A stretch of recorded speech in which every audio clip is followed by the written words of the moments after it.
Welcome to my YouTube channel learn bits.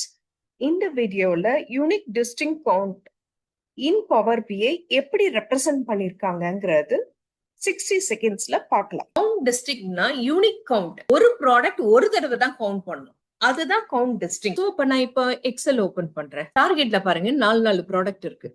Price 4, dried beans 4, product bottle water 4, canned vegetable 4, milk 4. இதை வச்சு நம்ம unique price சொல்ல முடியாது. எதை வச்சு சொல்லணும்?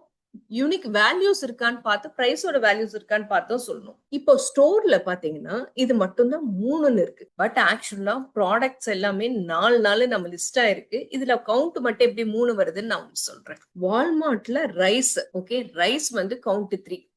அப்ப நான் ரைஸ பாக்குறேன். 25.00, 25.75, 26.99, 26.9.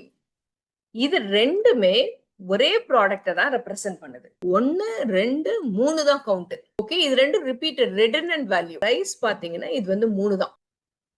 Thank you all.